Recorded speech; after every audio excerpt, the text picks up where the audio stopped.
Which way do I want to go? I'm trying to think. Okay, I'm gonna go this way first. What was like the most like memorable or like exciting event that you've been invited to? That's And what like I I said love. this, like not one that's like, oh, this is so sweet. Like I was invited to be like make me envious. Make me envious. Make you envious. Make me envious.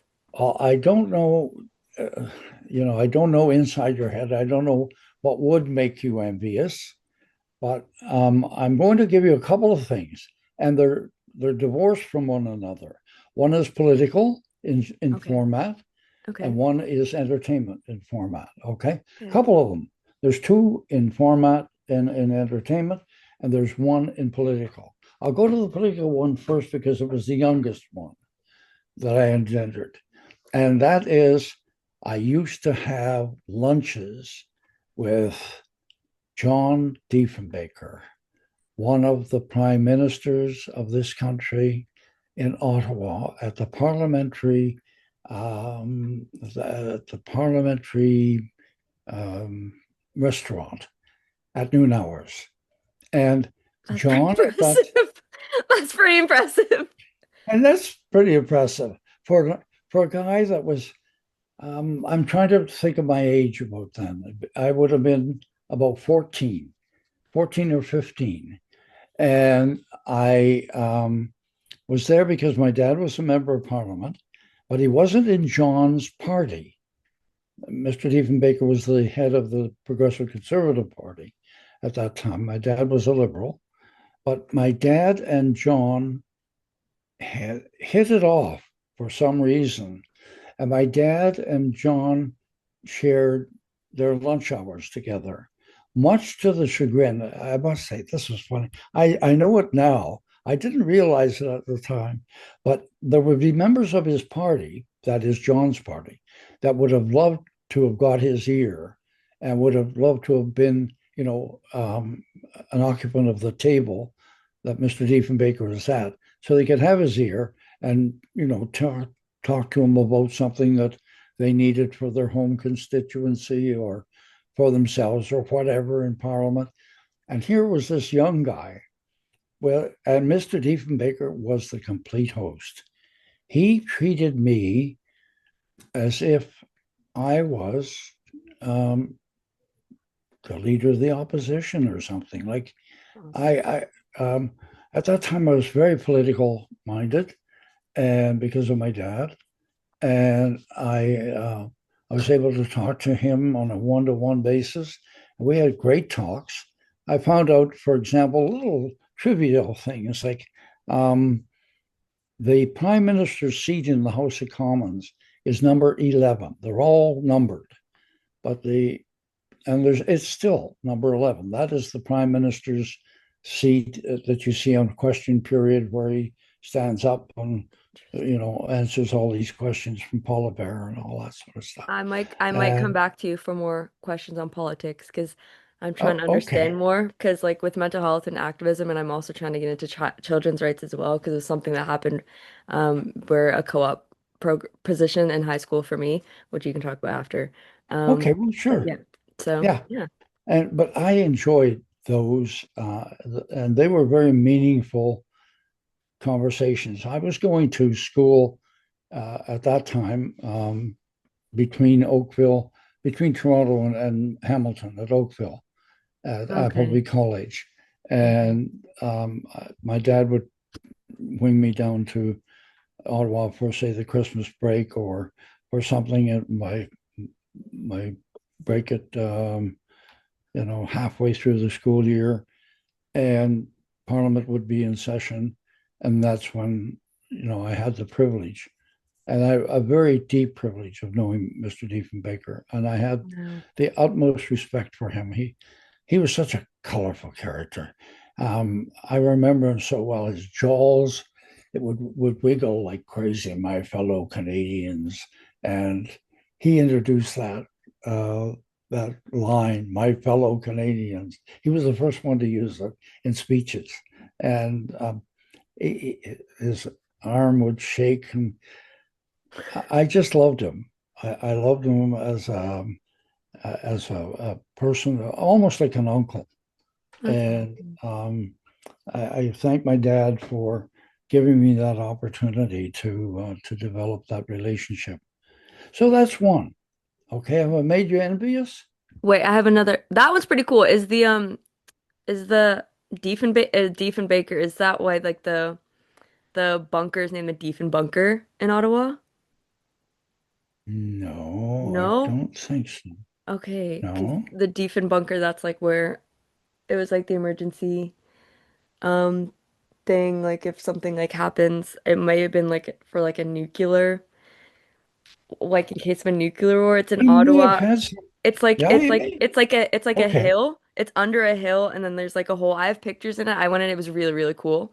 Hmm. And it's like this entire city that's like under a hill. You go through a tunnel. It's like, and they have like the big, like not like bullhorn, the big kind of like speaker that like announces like the horns and everything. And then I know that they have like a couple of like the cannons and one of the um bombs, what like one of them may have looked like in like there's kind of like it's like a museum type thing, and it's the Diefenbunker in That could Ottawa. be very well. I would say yes, partly to that, Yeah. not knowing the full correct answer, but that smells like George Baker. Okay. Okay. Um, Yeah.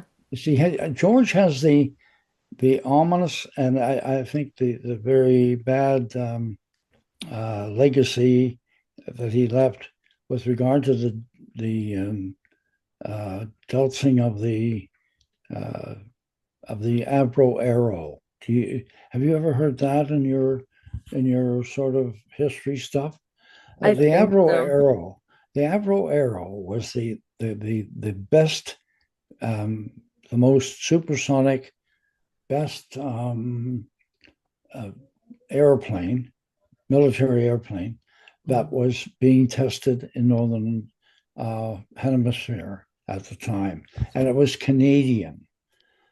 It was that's wherein the problem lies. Okay. And John Kennedy was prime minister, was president of the United States. He did not like our prime minister, George Diefenbaker, and that was a very open dislike as well. Uh, the Americans made the Canadians um, just trash the Avro Arrow because of its superiority to their plane, and it changed the whole aerodynamics industry of the northern hemisphere. But John had to do it, and he had to do it, I think, mainly because see we're we're um, we're privy to the legacy of all that Americanism now that Carney is attempting to dissipate because of the foolishness that's going on south of the border. And we're trying to be Canadians for a change. Uh, and Elbows uh, up. yeah, elbows up Elbows up. indeed. Elbows up. Yeah, let's face it, elbows up indeed. And we Elbows should up. have had those elbows up years ago, Yeah. Yeah. you Yeah. know, but we it was so easy to, you know, to do what we did in the American way of sharing our winters with them and our exports. And well, we're not going to get into all that, but anyway, that You was get one it. of You the get things it. You get it. you get that. Okay, the other, can I go away from the political? Of course. Go whichever way you go in. I'm following you, but you're also following me. Okay, now this one will not be as envious to you. I don't think will engender as much envy in you as possibly the other, because it deals with a personality that was before your time, and but um, she was the greatest female country personality of her day, and her name is Kitty Wells. And Okay. Kitty Wells was the first lady that ever had a million seller in the industry called It Wasn't God Who Made Honky Tonk Angels. Now, Anyway, Kitty and her then husband, well, her husband all the way through, Johnny Wright, and Bobby Wright, her son, they had a family show, and they used to work out of Nashville, had a very beautiful home in Nashville. Uh, and they we were down there. I say we, Brian Edwards and I from Rocklands Talent that based itself here in Peterborough. We were down there on a convention of promoters to get talent and all that sort of thing. But we had made uh, we had made contact with Kitty Wells prior to that because we held we we did so many shows with them from coast to coast, from St. John's, Newfoundland, right through to Victoria, and up north, everywhere that you could think of.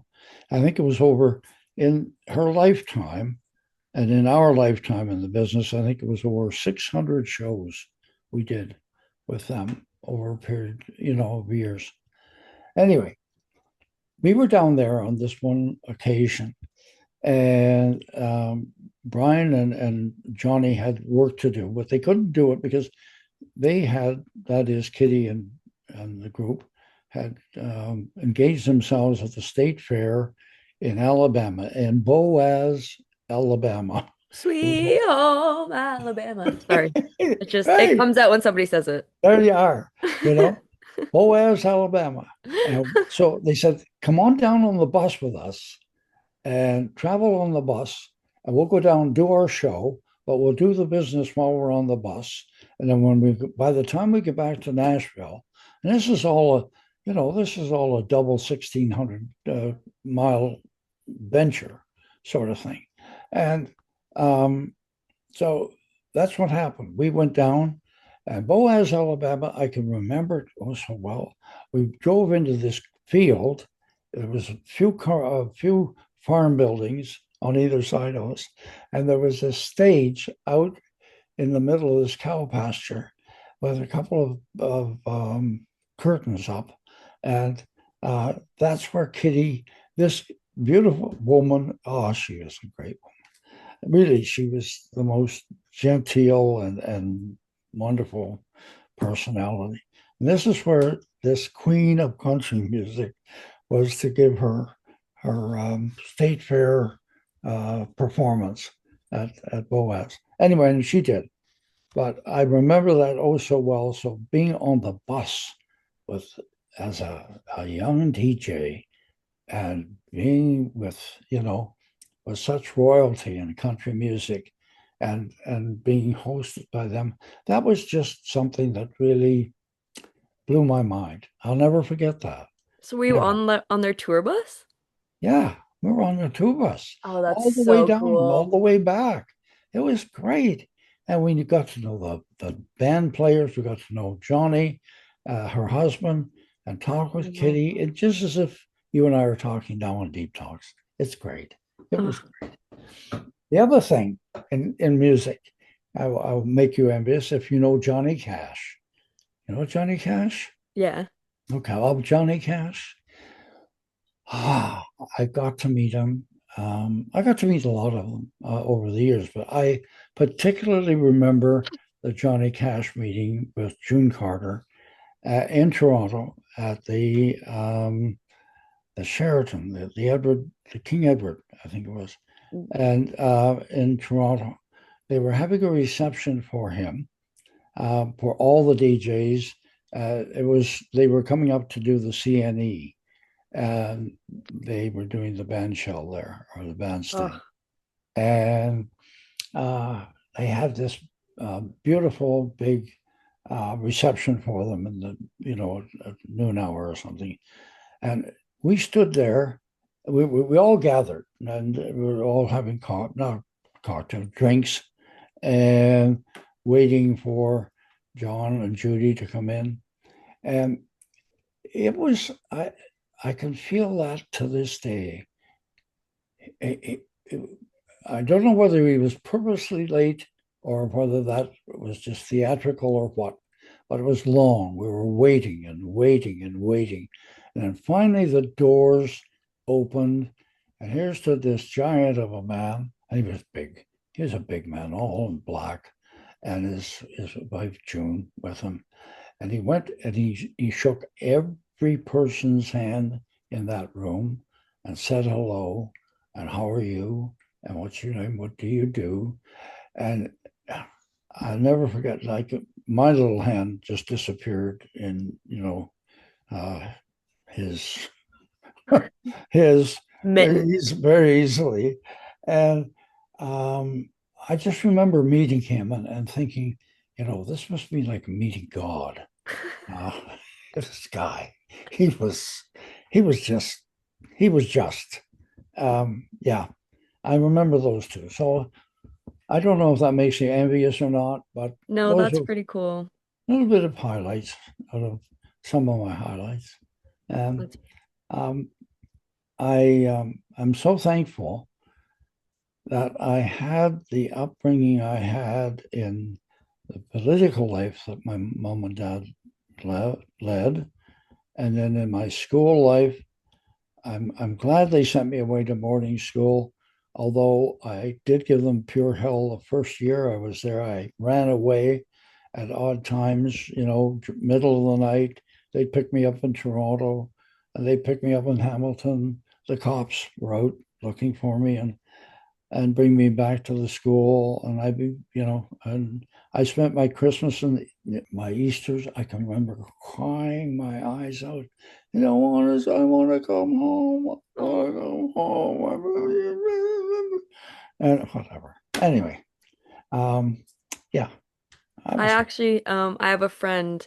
She has her own suicide prevention organization, coming out of the States. She's originally from Florida, but now she is living her life in California. mhm. And what she does, and I'm tr kind of doing here now, is or the main thing that she did with her organization was sending encouragement cards, into psych wards. I did that for my 1 year well. I sent it into the hospital that I was in, and I also brought chocolates because I remember being really snacky, and they really, really appreciated it. And yeah, I would do something like that. I know, yeah, it's very.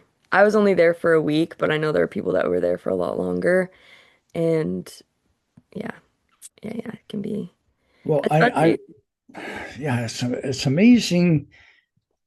It is amazing the things that you can do or have done for you by different people that you may at the moment want to poo-poo or get away from me. I don't want anything to do with it. And then you go a little bit further down the journey of life and you see why they were so important. That action was so important and it meant something to you. It really begins to mean what it should have if were you normal, you know, back then. Normal is boring. It is boring. Oh yeah, there's no such thing as boring as normal Yeah, anyway, is it? that's the first thing that they ask you in psychology in abnormal is what is normal, and you're like, and they're like, yeah, that's it. Um, Yeah. Oh um, dear. but if you wanted to kind of going into the whole like mental health thing, and I was gonna say something about mine. I can't remember. I can't remember.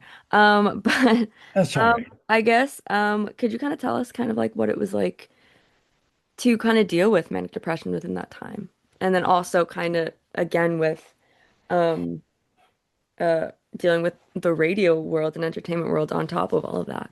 Right. Um, it was a rocky road. Yeah. When I look back on it, it was a very roller coaster type of existence.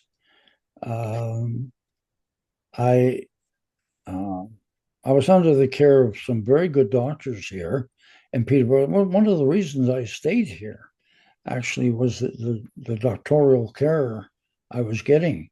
Okay. Because at one time here in Peterborough, they offered a very good mental health clinic that had about nine, if I'm not mistaken, nine psychiatrists uh, in here in their own building. It was the Hutchison House.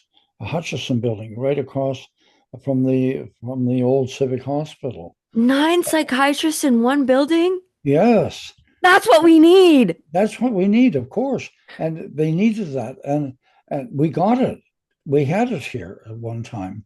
Dr. Brian Pell was the head psychologist, a psychiatrist that I was lucky enough to get under the care of and go to for a number of years, and on a weekly and bi-monthly basis for a long time.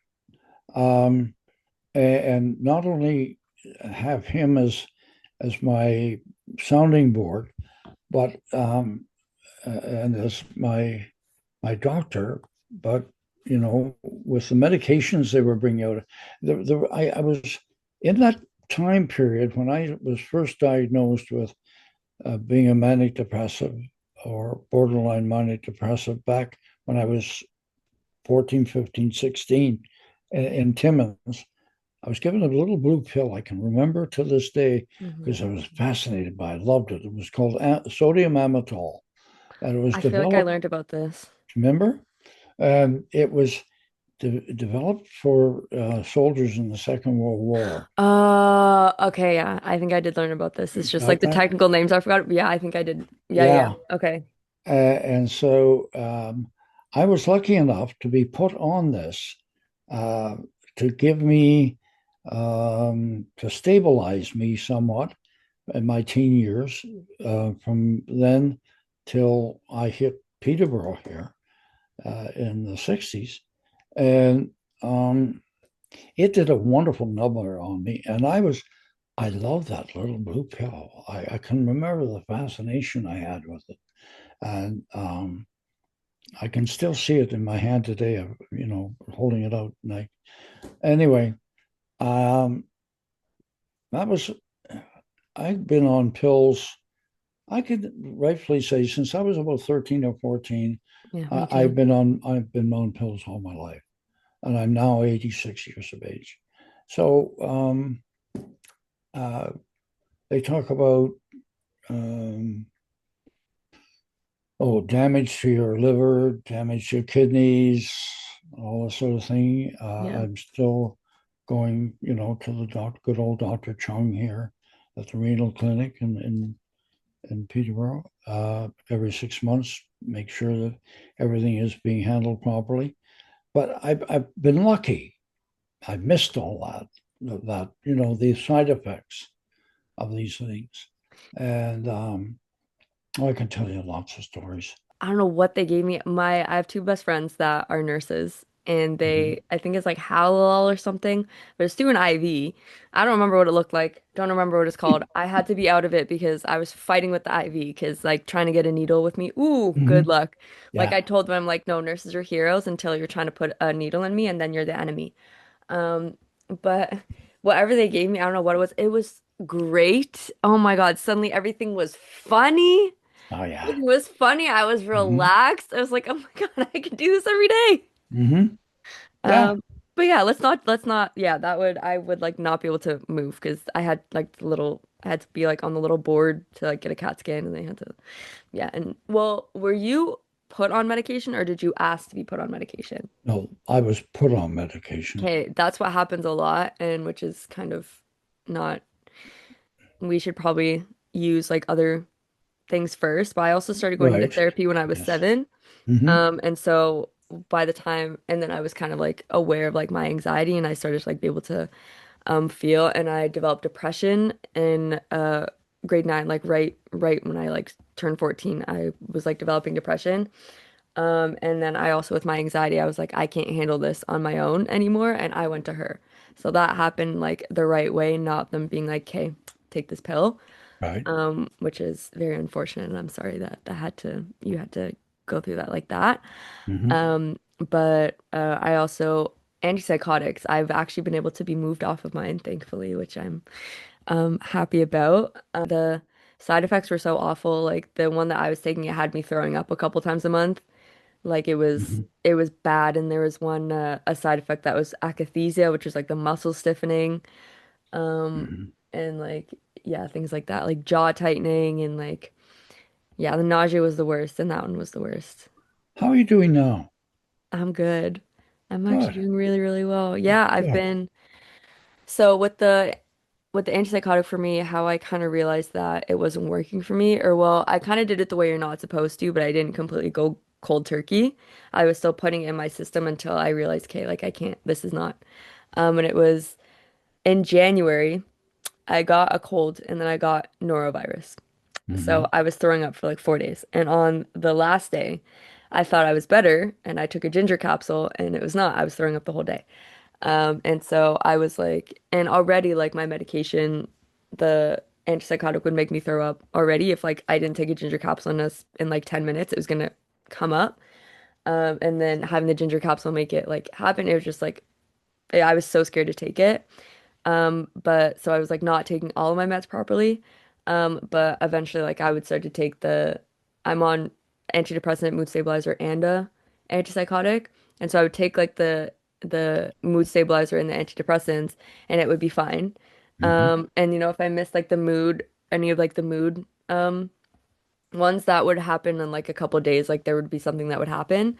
But with the antipsychotic, like nothing ever like happened. And I had a friend who it was in the radio class, and she told me that, when if she misses it for a day, she feels something right away. And I'm like, that's not happening with me.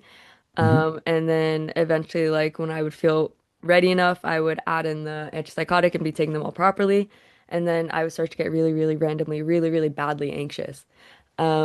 And then I realized that I kind of made the connection that I think it was the antipsychotic. And the last time I took it, which was like the deciding day, was March 18th. I was getting an award from my college because Trent has like the intercollegiate system. So I got a graduate award from my college, Champlain Okay. College. I told them, I said, if I didn't get an award, I wasn't coming back. I wasn't coming back to visit. I blackmailed them.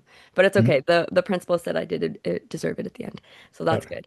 good. But I had that and then I also had a radio assignment that day and I was trying to get ready. I was trying to straighten my hair and I was so physically anxious I couldn't straighten my hair. Like I would literally just like go back like that. Hmm. And then I had a radio show to do, so I literally walked from my house to do the radio show. And I got there and I was still like pretty anxious, like still pretty anxious. And then as soon as we got into the room, I just like crashed and I was like trying to stay awake the whole time and it was really, Hmm. really tough. And then I went back and like right before the awards and it was just I was really anxious randomly and then I had to go home like I couldn't really stay. And then since then Okay. I've been a lot better. So yeah, the antipsychotic I Good. think. And yeah, and I talked to my psychiatrist and she was like, "Yeah, when I saw you were on a lot of medication, but I think it's because I was acute for so long." Hmm. Yeah, I was manic for like quite some time. And then I was like depressed. So there was the mania that I had to be brought down from, which was like months and months and months. And then I had the depression that was 10 months. And then so the medication had to like bring me down from the mania and then like keep the depression, like keep like the of whatever psychotic symptoms that could have arose with the depression, with that. And then it had to keep me stable when I came out of the depression. So I was Hmm. on it for quite some time. And then I have been able to be Are more we productive. lucky? Are we lucky though to have Yeah. those medications Yeah. and to have the wherewithal and the knowing of what Yeah. to do and where, you know, Yeah. where, yeah, it's great because Yeah. where would we be? I I know. often think of that. I really do.